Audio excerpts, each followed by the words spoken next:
Hello, welcome to The Naked Scientists with me, Chris Smith, and also with Matt Burnett. Hello, Matt.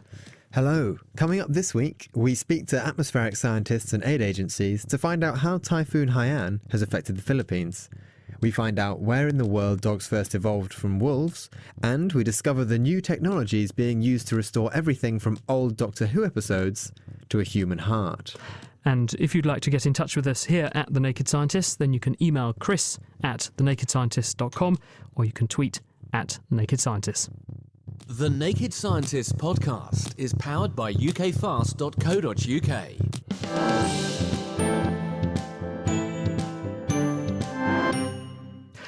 Now, before we get stuck into the news, our scientific teaser for you to ponder on the show this week is, when do you think the first cataract operation was ever performed to restore vision? Our theme this week is restoration and renovation. When do you think the first cataract operation was performed to restore vision? Tell us if you think you know, chris@thenakedscientist.com. Now, it's time to take a look at what's been making headlines around the world, and I'm sure you've all heard that the Philippines in the last week have been hit by Typhoon Haiyan, which has affected over 11 million people and displaced more than 600,000 from their homes. But what exactly is a typhoon, and was there any warning of this extreme storm? Professor Hans Graf, head of atmospheric scientists at the University of Cambridge. Well, a typhoon is a huge whirlwind that develops over warm waters. The threshold would be about 28 degrees. These typhoons start from a very small tropical depression, so a low-pressure system. And if they reach warm waters, they can attract more energy from the warm water by water vapor evaporation, then intensify and finally turn into a very strong system. Another condition that has to be met is that there are no strong shear winds in the atmosphere. Only under these conditions, very warm water and no shear winds in the atmosphere, extremely strong storms can develop. So basically, it's a small storm that just picks up more and more energy from the hot surface water in the sea. And as long as it's not blown apart by strong winds, that's when it can develop into a typhoon. What are the conditions when this typhoon hits land? Well, it depends on the strength of the typhoon. We have wind speeds observed up to more than 300 kilometers per hour. So that's extreme wind speeds. Most of the very strong typhoons have wind speeds between 180 and 240 or so. But there is a number of those which we call the superstorms, super typhoons, which exceed these 240 kilometers per hour wind speeds. So there seems to have been an increase in the number and severity of these super typhoons in the Philippines area. What are some of the factors that could be contributing to this? Well, there could be two factors. One would be the increase in sea surface temperature. And we have observed, indeed, since the mid of the 1980s, an increase in sea surface temperatures over the Indian Ocean, which then spread over the Western Pacific.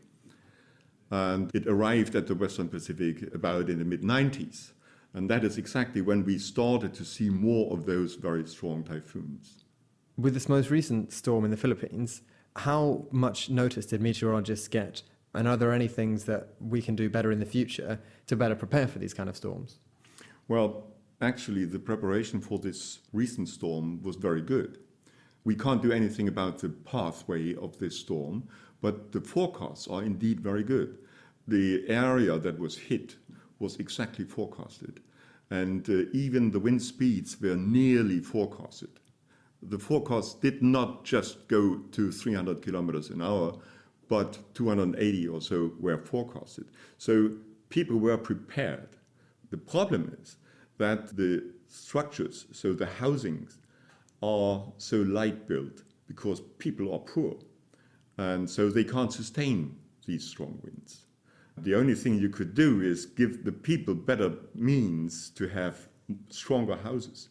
Hans Graf from the University of Cambridge. So people did have some warning of the typhoon coming, but the storm and the storm surge, the big rush of water that was brought in from the sea, was far too strong for their shelters.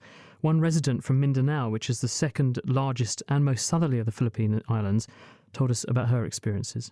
I'm Carla Medrano from the Philippines here in Mindanao. We know this was coming. We had warnings. We knew of the tsunami in Japan, but then a storm surge, we never experienced it here in the Philippines. So just talk us through what it was like when the weather came. What was the storm actually like? What were people doing? What were they saying? Well, some of the people in the lowlands were already in the evacuation centers. Unfortunately, these are not strong buildings. The storm was very terrible. Like the storm would suck the sea up and then throw it back at the village or the city. How long did it go on for? Some would recount that stayed ashore for 1.5 hours, some of them 2 hours. So And I it was think, fast and furious. It didn't go on for a long time, but when it was there, it was incredibly powerful. Yes, they would describe it as being inside a washing machine. It was so terrible. Even strong buildings are hit.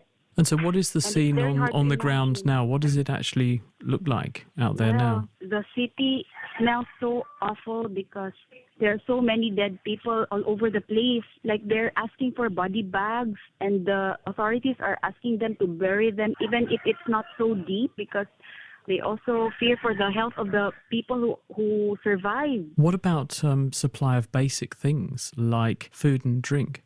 Tacloban City there's an outpour of help really of basic necessities like food and water and even clothing.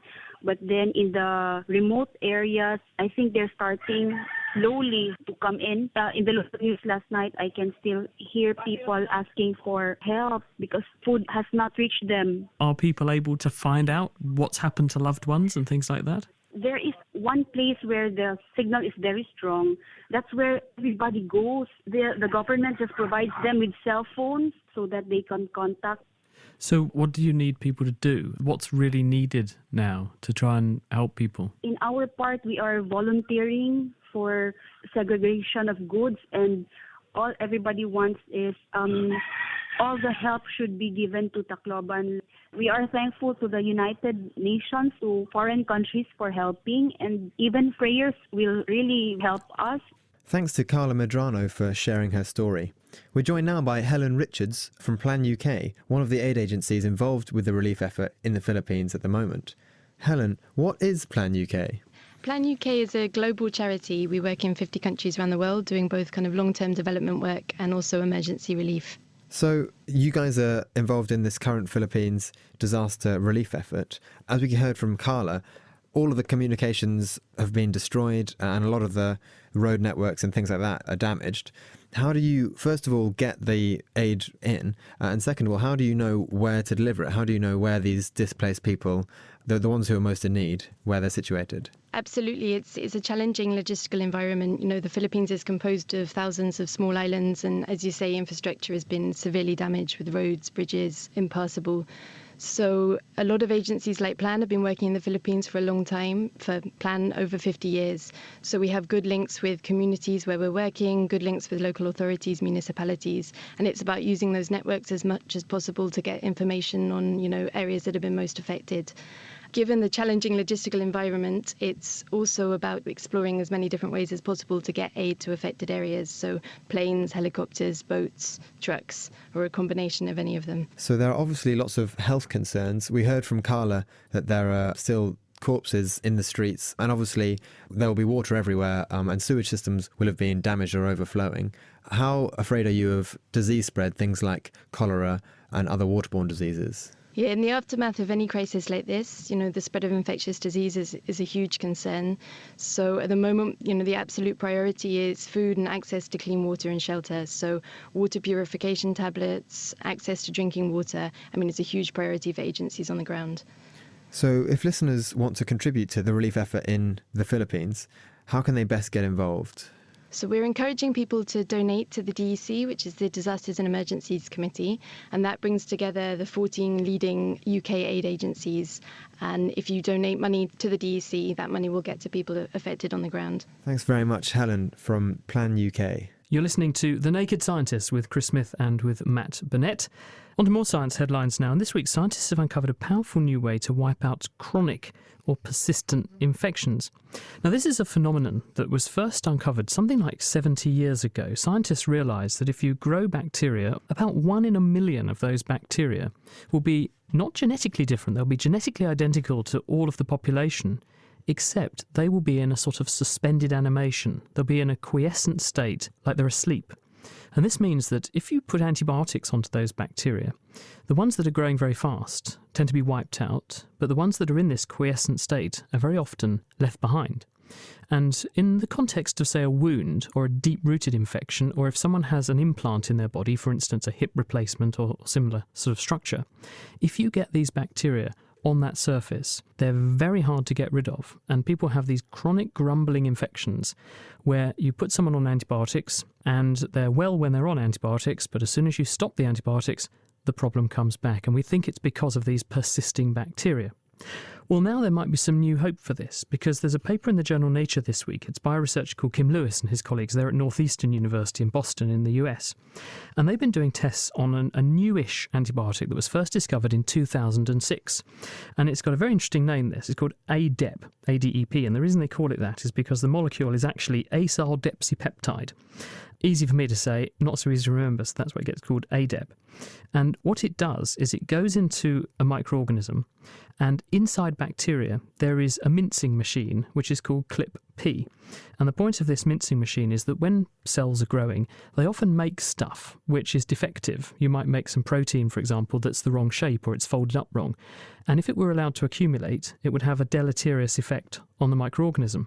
So you need to break it down. And that's what this ClipP mincing machine does. It has a tiny little hole in it, and these abnormal proteins get threaded through this tiny hole and ground up. And if you put these ADEP molecules on, they go onto this mincing machine, and it's like jamming a crowbar in it. It opens the pore up so it becomes much, much larger. And now anything in the cell can fall into it and be eaten. And effectively, if you put this molecule on bacteria, they eat themselves from the inside out, and they all die. And what this group have done is they've said, well, what happens if we try this on these persistent chronic infections? So they do a series of experiments both on bugs in the dish.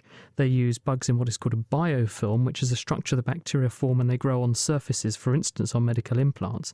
And they even try this in mice, which have got deep infections in their thigh muscles, which are really hard to treat. And they find that in all those cases, a dose of this stuff plus a normal antibiotic, which can kill off any bacteria that are actively growing to stop resistance occurring, will wipe out the bugs and sterilise all of those situations. Wow, that sounds like excellent progress in what is a global issue of microbial resistance. There's been more progress in another worldwide issue, and that's the effort to save the rainforest. This week, a group of researchers from the University of Maryland teamed up with NASA and Google to produce a new worldwide map of the world's forests that's been tracking deforestation from the year 2000 until 2012. Now, the great thing about this map is not only does it cover the whole world, it's also incredibly detailed, down to a resolution of 30 meters, which means that the data is actually locally relevant as well, and countries and even states within those countries can use this data to help them in their fight against illegal logging and other deforestation activity. Can I just ask you, Matt, why is this novel? Because we've been looking at the world from space with satellites for a really long time, so what's special about this study? Well, up until now, we've been relying on countries to self-report their deforestation rates, which is obviously not the most reliable source of data. And it's only now that really we've got the computing power to process all this information. So they used the satellites from NASA and then the research tools from the University of Maryland to work out the deforestation rate and to identify the forests from this imagery. But all that data in itself would have taken 15 years to run through one computer. That's where Google came in. And they used what they call massively parallel processing, but what the layman would call cloud computing, that they use for Google Earth. And they plugged this into that system and they managed to get through it in a matter of days.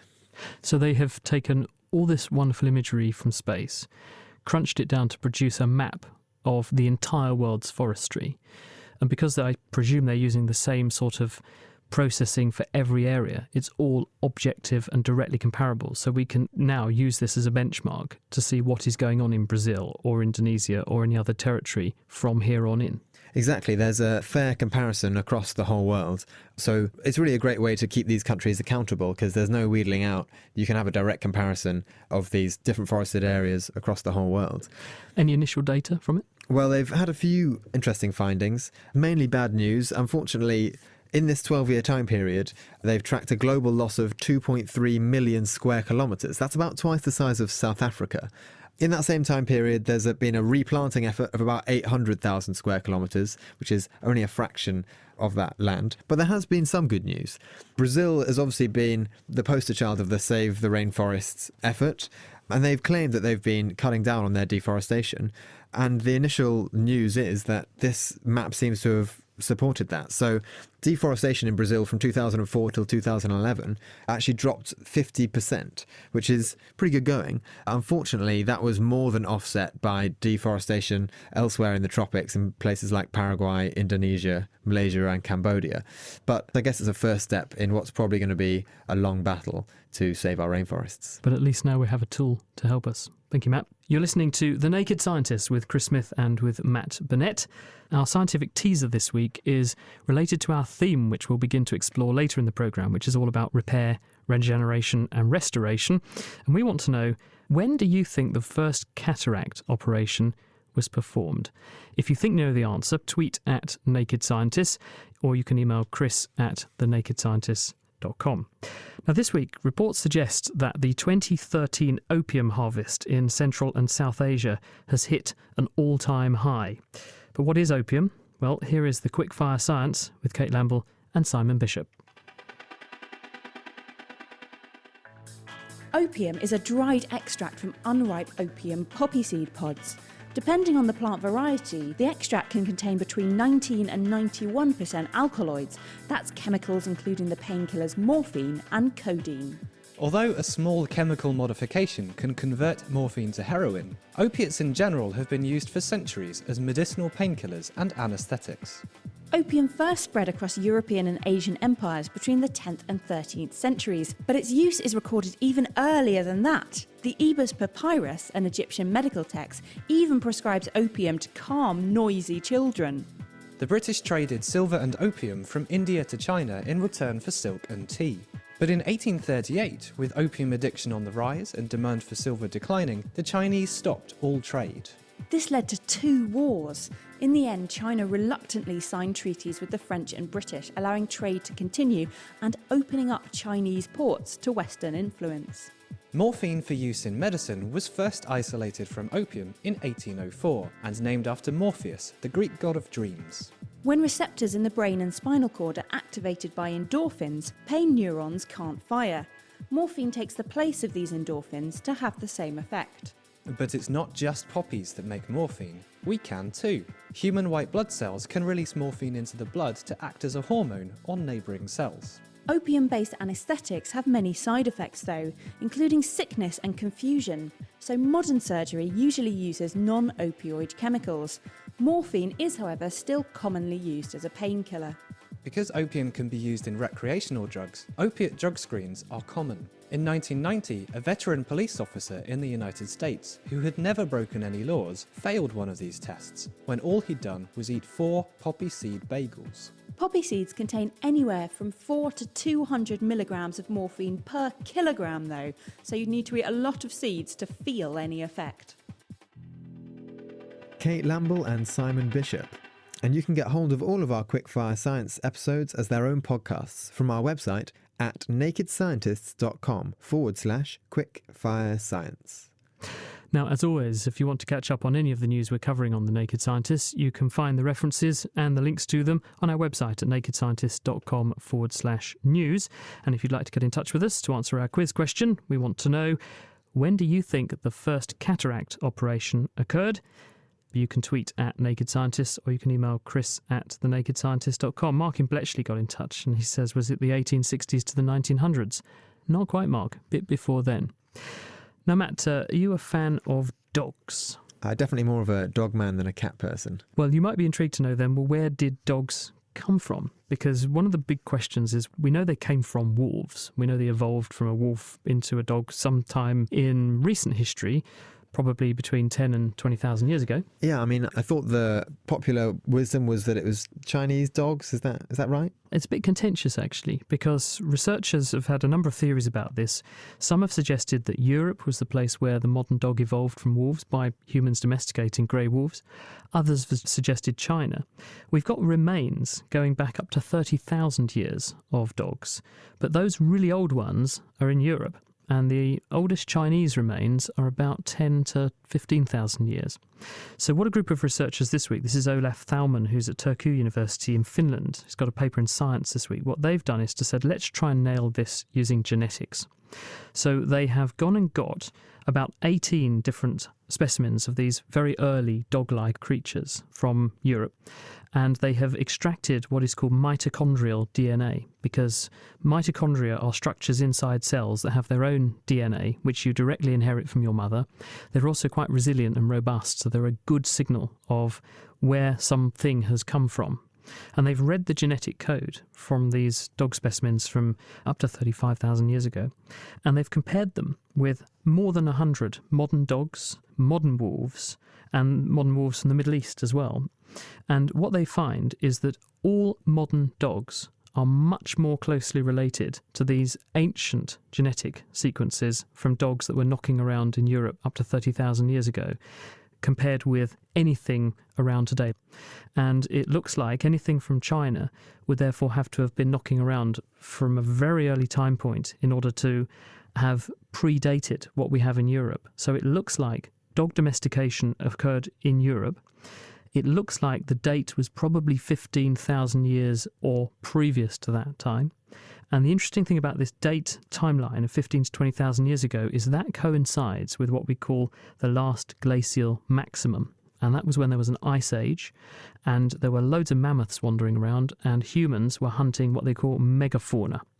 And they suggest that perhaps, and this is what they say in the paper, conceivably, proto-dogs could have taken advantage of carcasses left around by early hunters, assisting them in the capture of prey, or dogs provided defence from large competing predators at kills. And so we think that was all going on in Europe. So where do these Chinese dogs come in? Do these scientists suggest that the dogs first domesticated from 15,000 BC or earlier, then migrated or were taken by migrating humans to China, and that's where we found those ancient remains? Yes, good question. So they've actually started to begin to look at that question, because if you look in South America, you can find samples from there, and those dogs are also very closely related to the European animals, and the people would have taken them with them. So we think that where the people went, the dogs went, and they took European dogs with them, and so therefore what you find in China will probably reflect what we have in Europe. You're listening to The Naked Scientists with Chris Smith and with Matt Burnett. Our main topic for the show this week is that we're looking at how we can repair and restore things, whether that's human hearts through to concrete healing itself. And to kick us off, Kate Lamble to look at the restoration of one well-known sci-fi classic. It's been a staple of British life for 50 years now, but when the BBC recorded over old videotapes, many episodes of Doctor Who were lost. Earlier this year, however, 9 missing episodes of the classic sci-fi series from the 1960s were found in storage at a Nigerian TV station. They've now been restored, so I headed down to the BBC in London to meet producer Paul Venezes, who put them back together. I asked him what condition you'd expect to find film in after so many yees. If the conditions are actually perfect, then the films will be as good as when they were originally made. But we don't live in a perfect world. 16mm film is what we're talking about. The first issue that you've got is they were scratched, and they had cuts in them where broadcasters had put commercials in and then removed them again. The glue in the tape was drying out. On the emulsion side, it had reacted with the emulsion and had gone very sticky. That glue was seeping onto that film and discolouring the film. And then the other problem that we have goes back to the 40s. I guess actually it goes back way before that, when film was on nitrate stock, and nitrate was very explosive. So then Kodak and various other film manufacturers got rid of nitrate because it was basically dangerous, and created safety film, a cellulose acetate film. And this is the film which is now causing us problems, because if it's stored in humid, warm conditions, the acetate in the film starts to break down, and it basically leaches acetic acid. So this acetic acid gives you this characteristic vinegar smell coming from the film. And the film goes from being a bit smelly to, in really bad situations, it will either plasticize, so it'll leach out the acid into the emulsion and then the whole thing becomes a soup, or it will shrink. And the emulsion, which is gelatin sitting on the surface of this acetate base, gelatin doesn't shrink, but the base does. And so the whole thing separates apart and you've got an unplayable film. The problem with these films is if we'd put them on a telecine machine to transfer them as soon as we got them out of the cans, they would have just fallen apart on the machine. So principally what we're doing here is we're not trying to restore the physical film. Our ultimate intention is to restore the image. And so once the films leave my hands, they're wound off, and within minutes they're transferred in high definition, and then once it's in a form that we can work with, that's the point where the actual image restoration begins. One of the newly restored Doctor Who episodes was The Web of Fear, featuring one of the iconic antagonists of the Patrick Troughton era, the Yeti. In the story, the Doctor encounters these hairy robotic monsters on the London Underground, so I was alarmed to hear that I was going to have to head onto the Central Line to meet the digital restoration expert who Paul passed the footage on to. I mean, I think this carriage is clear of Yeti. I'm Peter Crocker and I'm a video restoration specialist at SVS. I take the high-definition video files, load it onto my computer system, and then I can start getting rid of dirt, scratches, generally manipulating the image because it's all ones and zeros and pixels at that stage. Why do you want it in HD? The original Doctor Who presumably wasn't in HD. While the underlying image is quite low resolution, the actual dirt is there in very high definition. Now, if we were to scan just in a normal television definition, then a scratch might be 1 pixel wide and the underlying image might be crossing through very fine detail, someone's eyeball or someone's hair. And to remove that scratch without leaving an obvious mark behind is very, very difficult. So the HD is to see the dirt rather than the original image? That's absolutely right, yes. Can we see one of these pictures of how it came to you? What does it look like, something 30 years old when it first turns up? We've got a bit here which is a film clip of a helicopter landing in a field, and if I play it, the image is actually very unstable. It's jittering up and down like mad, a little bit from side to side. There's an awful lot of dirt on it. There's black flashes across the screen, which is where the videotape was worn. It sort of looks like those antique photographs. What has that been impacted by? It's a combination of things. Some of the problems with the picture were there actually at the time, and it's part and parcel of what people would have accepted on their television. A lot of the damage that we see on programmes of this age is just wear and tear. There's a little bit here where there's been a splice and a couple of frames are really very badly damaged. They, for example, would have to be completely replaced by CGI. So how do you get rid of this? Do you have to go around taking each of those pixels like you would on Photoshop and erasing them? It's possible to do that if it's a small error affected. Often there are problems with the geometry changing as well because the whole film is warped. And in those cases, we employ slightly more clever techniques, really. And that involves analysing the motion of individual pixels from surrounding frames. And by actually assessing the motion of each individual pixel in the image, you can map where they would be in the missing frames, and you can actually generate completely synthetic replacements. We'll also use the same techniques of motion analysis to get rid of instability in the image. So we mentioned earlier the jitter of the film, and after it's been fixed, running there now, all the jitter's gone and it's rock solid.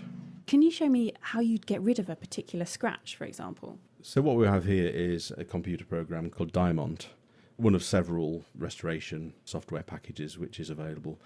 And what we're looking at now is quite a severely damaged section of an old Doctor Who episode where the tape was very badly scratched. And this would have been seen on the original broadcast. Lots of long black lines and many, many white dots and lines that are darting about. And you're sort of hopping through here, it's frame by frame. Is this restoration that you have to do frame by frame? Is that how long it takes? Yes, for this sort of damage, yes. If you're going through frame by frame with something that's as seriously damaged as this, how long does it take to do one episode then? Well, these were 25-minute episodes, and each episode took about 2 weeks to repair. So do you end up knowing the entire episode frame by frame by the end of those couple of weeks? It's an odd situation. There are some programmes where, because technology has moved on, we maybe restored them 12 years ago and then we come round again. There have been a couple of occasions where I don't actually remember the programme, but I'll suddenly see a bit of dirt and I'll say, I remember that bit of dirt, which just shows what a bizarre thing the human brain is. Yes, definitely.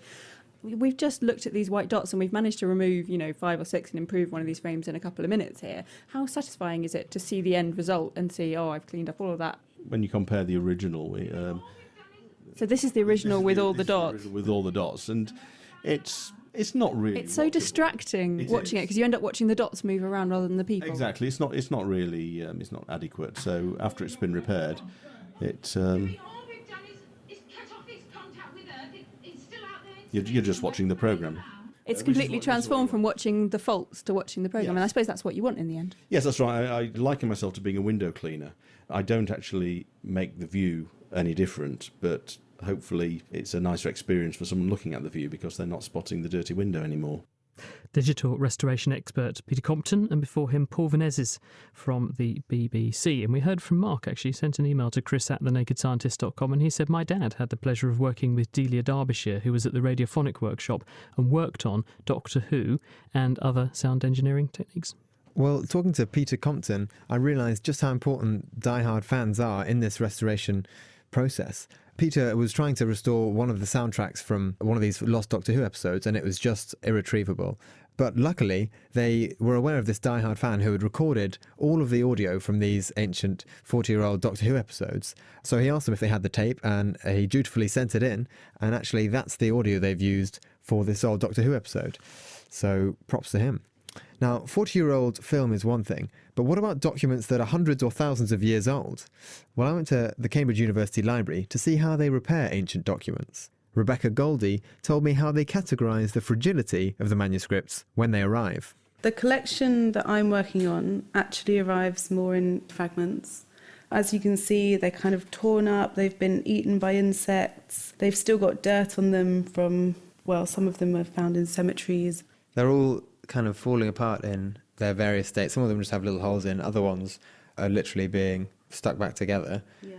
How do you determine what kind of work it needs to be done on each of the fragments? We need to assess the stability of the inks, seeing as what the text says is what's most important for the researchers. In order to do that, we look at the inks under a linen tester, which is like a tiny microscope, and we give it a category of 1 to 3, where 1 is a stable ink and 3 is a really bad one. This is an example of one with category 1, where we place the linen tester over the ink and use a sable head brush over it. And as you look through, you will see the ink doesn't move. I'm looking through what's basically like a mini microscope, and I can see that as Rebecca brushes over it, a bit of the dust is being removed, but the letters are sticking onto the paper just fine. So that's a level 1. That's 1. We don't need to worry about that. We can go through conservation without worrying that we're going to destroy it. And then category 3, if we just gently brush across it, we might actually brush away some of the ink, and that means that the rest of the conservation process could potentially damage the fragment.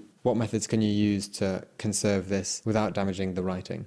First of all, we would try to see if it was possible to clean it under magnification.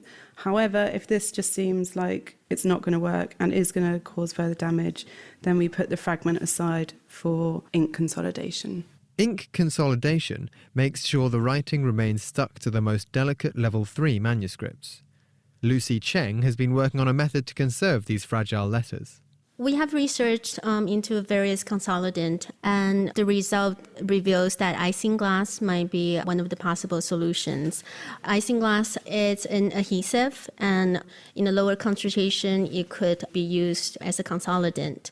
It's known to be tacky, and it works at a lower viscosity. What we like about it is that it's also chemically inert with a pH value of 6 to 7. So I can see here on your desk you've got a funny-looking packet full of, it looks like some exotic food. Is this isinglass? This is isinglass. So isinglass is basically made from the bladder of a sturgeon. Basically, the fish were prepared in such a way that the bladder is separated, cleaned, and dried. And this is what you see in front of you. You've got a big jar of little glass discs. Our plan is to run the solution through an ultrasonic mister and mist the solution onto the text area. And the hope is that the tackiness of the solution would help the ink resettle onto the paper. Okay, so you're basically spraying this very gentle adhesive over the old manuscripts, and it'll stick the words down to the paper, and then at that point you can further clean them or repair the manuscript if needs be. Exactly. Even after sticking the ink back down, there's often further work that needs to be done. For example, folds in the parchment can make the text illegible. Mary French explained how these folds can be ironed out without damaging the fragments. One thing that we do typically, especially where the folds obscure text, is that we can humidify them and then unfurl them and press them flat so that text can be revealed and the objects can lie flat. And one way in which we do that is with the use of agar. It's derived from marine vegetable. It's usually red algae. It's just the same stuff that I used in my microbiology degree. Yeah, it's one of the interesting things about conservation is that we are able to use materials that come from a variety of disciplines, I guess the word would be. So this piece right here was initially folded over. These at some point had been humidified and then pressed flat, and certain areas had been folded over and remained that way once they'd been pressed. It was probably about 100 years ago. This is a pretty large fragment that we're looking at here, but it's got some impressive holes in. What was the state of this when you first got your hands on it? So the interesting thing about these holes is that they were actually there when the scribe first wrote the manuscript. They were defects in the parchment itself during the manufacturing process. So these were probably tiny, tiny holes to begin with when the skin was fresh and unstretched. But as they stretched them during the parchment making process, the holes expanded. And sometimes you'll see areas where the parchment has been stitched up prior to stretching in an attempt to avoid that. So anyway, with the folds, what I do is I take a piece of agar and then I put it on top of the fold like so, just in the area where the fold is, so it's very targeted, very precise. And then I let it sit there and wait. Usually it's weighed down just on the sides to make sure that it has even contact with the surface of the parchment. And then once it's reached the level of optimum humidification, it just gets folded back over, pressed flat with silicone release paper to prevent sticking, and then some blotter to help wick away the moisture. It's kind of like a fancy way of steam ironing. Like I used to do this with my homework. If it got too folded up, you could just whack it under the steam iron, and then the moisture in the steam would help to flatten it out. Yeah, it's like that without the heat, and it's less aggressive as a form of conveying moisture. Gentle ironing. Yeah, very, very gentle. Thanks very much to Lucy Cheng, Rebecca Goldie and Mary French from Cambridge University Library. Now look, you were ironing your homework. Well, yeah, if you've stuffed it in your pockets or whatever, and it's got to be presentable when it gets there, then you iron that homework, comes out good as new. You just ask these conservators. Where'd you get the iron from? At school? Oh, no, I do that. My mum would be like, oh, your homework's a right mess. And you could normally scrape the mud off, but if you're going to get the folds out, got to get the iron on it. You're listening to The Naked Scientists with Chris Smith and with Matt Burnett. We're talking about restoration, repair and regeneration on the show this week.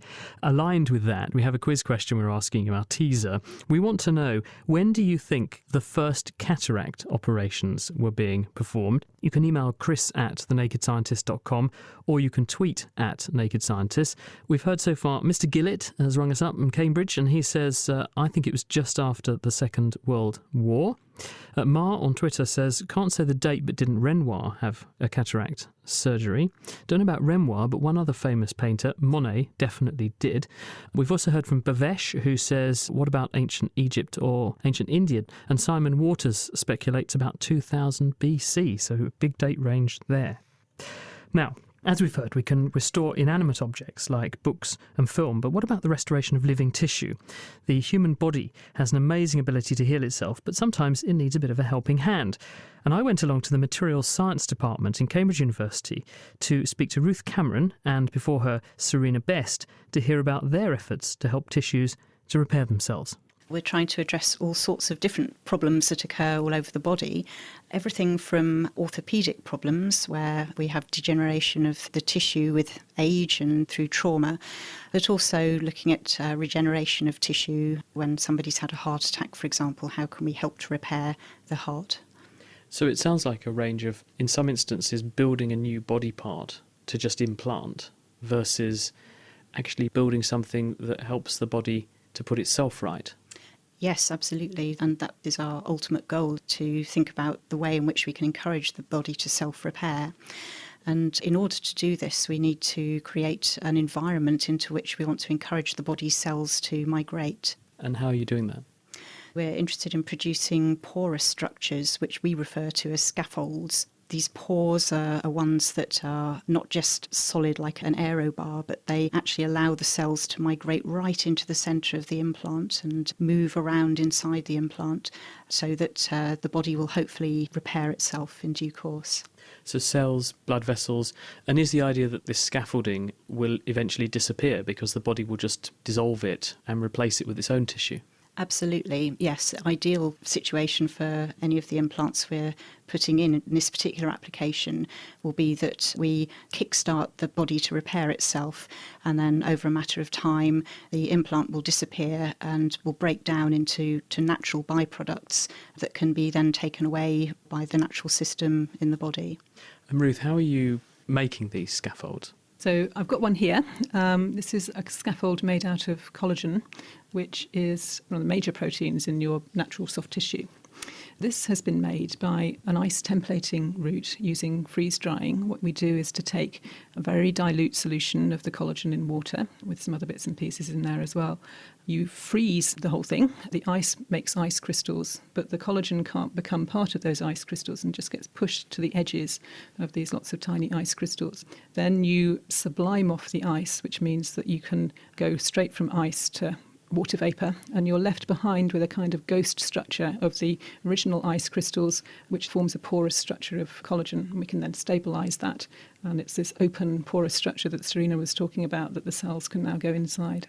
It looks a bit like the packing foam that came with the last computer I bought when it came through the post. I mean, it's that sort of polystyrene almost, isn't it? So if I cut into that, I would see lots of interconnected little pores and holes and channels that cells could crawl into. That's exactly what you'd see. If you think about an expanded polystyrene, again, that's a kind of foamy structure, but the difference with this one is, of course, it's made of collagen, but it's also open pores. It means that the pores aren't closed, single entities. They're all connected up, and so there are pathways for the cells to go right into the centre of that and do what they need to do. That one looks like it came straight out of an ice cube tray in my freezer.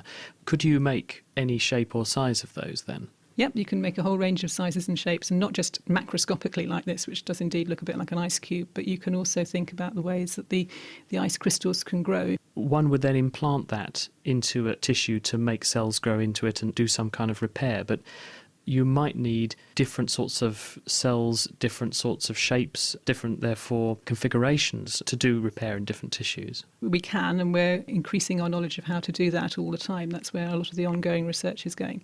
So that's thinking about the shapes of the pores and the architecture that you're trying to get to direct the cells. But there are other things that we can do as well. So it doesn't just have to be collagen, and within there that you can think about other biological macromolecules that are going to give different cues to cells. You need to think about the mechanics, how squashy it is, what the cells are going to experience, what the whole structure is going to experience more macroscopically, biomechanically. And you can also think about controlling the biochemistry along the surface of all these pores by putting peptide sequences on there.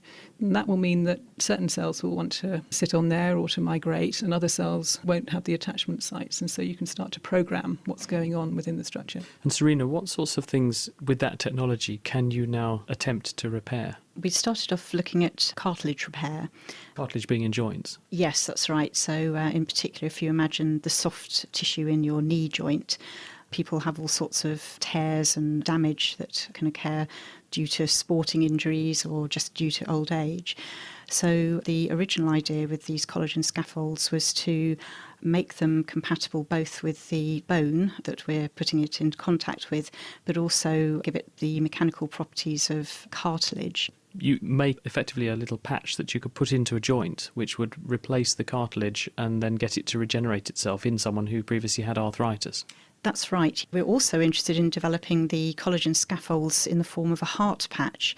And so this is where we can put a patch onto the heart, have it stitched in surgically, but it will be there to deliver the cells to help a patient recover after a heart attack. Many thanks to Ruth Cameron and also Serena Best from Cambridge University's Department of Materials Science. You're listening to The Naked Scientists with me, Matt Burnett, and with Chris Smith. This week, we're looking at repair and restoration. And if you'd like to get in touch with us, you can tweet at Naked Scientists, email chris@thenakedscientists.com, or find us on Facebook. Now, when a building gets damaged, you can plaster up the holes, or you can knock it down and you can start all over again. But wouldn't it be nice if the building could repair itself? Dr. Abir Al-Tabar from the University of Cambridge works on self-healing concrete. She's with us now. Hello. Hello. Is this possible? We hope so. And this is the work we've just started to do as a big research project, £3 million funded by the government and industry, with our collaborators at Cardiff and Bath universities. And we're trying to develop self-healing construction materials. Given that you're spending that much money researching the problem, this means it must be costing industry a lot of money. Oh, absolutely, yes. So a huge amount of money is spent every year on repairing damaged structures. So why does concrete crack? Because it's effectively rock, isn't it? It is rock, but when concrete goes in tension, it cracks. If you have a beam and you apply load to it, some part of it goes in compression, it's stressed against itself, and the other one is pulled out. So in other words, if you've got concrete being squashed, it's absolutely fine with that. Yeah. But when you start getting bits of concrete stretched in some way, then you're going to get little cracks opening up. That's correct. So what sort of price tag is there on this worldwide then? And how do you remedy the problem at the moment? Oh, well, repairs cost a huge amount. So we're spending billions of pounds every year repairing damaged buildings and roads and infrastructure generally. And it's been left to deteriorate. So there's a huge amount of repair to be done. So how are you trying to make concrete that will fix itself when this happens? So our vision is to encapsulate self-healing elements within the concrete. And actually, we're just not talking about concrete, we're talking about cement materials. So it's mortar and cement as well, and grout. And it's looking at microcapsules, so little bubbles that contain healing agents like glue or resin, and some bacteria that will precipitate sort of natural cement, basically, and seal the cracks. And these things will be put into the concrete when it's being poured for the first time, will they? So they're in there, so should a crack happen, they can activate. That's correct. So this will refer to new concrete, but we can also use it for repairing existing structures where you would normally place a cement grout, for example. So you could place a self-healing cement grout so it doesn't crack again in the future. So why are you putting bacteria in there? Well, bacteria will basically produce limestone, which is our natural cement, and that will fill the cracks and seal them. How do the bacteria know to do that then? The bacteria will be placed dormant, and then the nutrients will also placed separately. And when there's a crack and there's water ingress, the water will come in contact with the bacteria, and the bacteria will come in contact with the nutrients and hopefully start producing limestone. So you're basically trapping these bacteria deep in this concrete. Are they living all this time, or how do they survive trapped inside concrete? Yeah, the plan is they remain dormant until they're needed.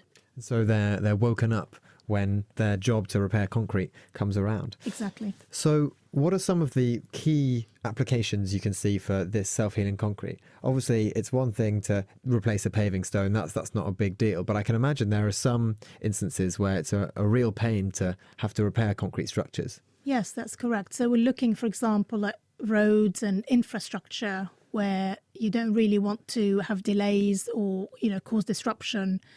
There's also incidents where you are unable to detect or inspect damage, for example, oil wells or nuclear facilities. So these are the kind of facilities, you've got an oil rig in the middle of the ocean, drilling down hundreds or thousands of metres underwater. Once they finish, they have to plug the hole. Is that plug one of these concrete structures that you're talking about? Cement, yes. And obviously, you can't be going down to the bottom of the sea to fix that up. No. So I can see where self-healing concrete would be ideal. But equally, are the pressures not incredibly high? So how do the bacteria cope with being under those immense pressures? And also, if they're under a building, surely the pressure inside the concrete is enormous too. Well, the bacteria, one idea is to encapsulate them in little capsules, so the shell of the capsule will take all the pressure while the bacteria remains safe inside. But then when the crack breaks open the capsule, they're going to be exposed, aren't they? Sure, but this will be a big challenge. So part of the challenge is to ensure that the bacteria will survive under those conditions. Dare we ask what the time frame is? Well, we are hoping to do some trials actually within the next 2 years. So we have a target to produce something feasible in about a year and try that on perhaps the road section. Thank you very much. Abir Al-Tabar from the University of Cambridge. Now, Matt, we asked people this week, because the subject was repair, regeneration, restoration for the show, when was the first cataract operation? We had a lot of people who thought it was very recent, but actually the answer may well surprise you, because the first evidence of documented cataract surgery, in fact, dates from India in 800 BC. So in other words, about 2,800 years ago. The description is by the Indian physician Sushruta, and he describes using a curved needle to push aside opaque matter in the front of the eye to clear vision. And there are also archaeological instruments that have turned up from about 2 AD in China. So it's clearly an operation that's been going on for a really very long time. The big question I've got is, did it work? I think it did, because the fact that people were documenting it, and the fact that then over hundreds of years and then thousands of years later people are still making instruments and doing this kind of thing, suggests that they obviously had a success story from it. Very fascinating. Thanks, Chris. And finally, closing the show, Hannah's got the answer to this week's disgusting question of the week. This week, we slickly squirt into a question that Simon Ashby wrote in with. In the base of my mouth, below my tongue, I am sometimes able to eject a very fine spray of saliva out of my mouth. I know I am not the only person able to do that, as a friend of mine could do this at will. He would lift and move his tongue and produce a fine jet of saliva that squirted from his mouth. The question is, why are we evolved to be able to do this? It's called gleeking, and it's pretty gross. But can you do it? And if so, why do you think it happens?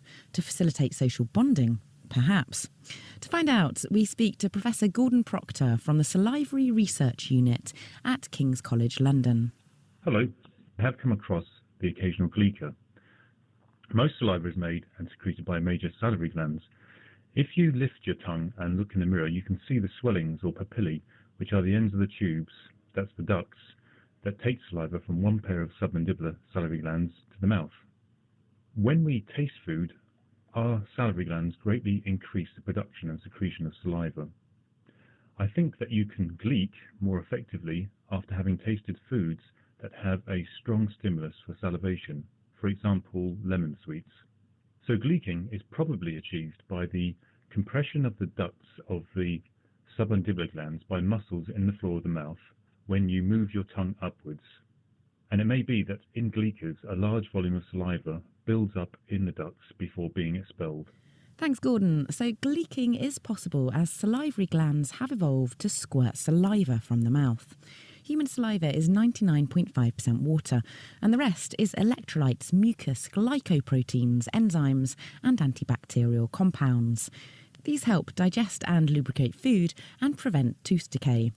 Usually we keep it inside our mouths, but gleekers take advantage of spit to project it from their submandibular gland out into the world. Gross.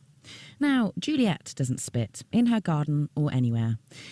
She does sometimes lose her glasses there, though. Hi. Today in the garden, I was multitasking a bit too much, and part of this involved putting my glasses on top of my head. Naturally, they fell off. I looked everywhere, but couldn't see them, even though they are bright purple and the garden is mulched in light tan straw. I found them close by where I had surely looked a minute before. Why didn't I see them the first time my eyes passed over that spot? So why is it that we sometimes overlook the obvious? Why could Juliet not find her glasses? She swears she's not blind without them. So what happened? Hannah Critchlow, and the address to write to if you can help is chris@thenakedscientist.com. Same address if you'd like to send us any thoughts, comments or feedback for the programme. That's it for this week. Thank you to our guests, who include Helen Richards from Plan UK and Abir Al-Tabar from the University of Cambridge. Thank you also to Matt Burnett for joining me. The production was by Kate Lamble. Next week, we're going to be looking into the sense of smell, including how it works, why it varies between people, and what would it be like if you lost it.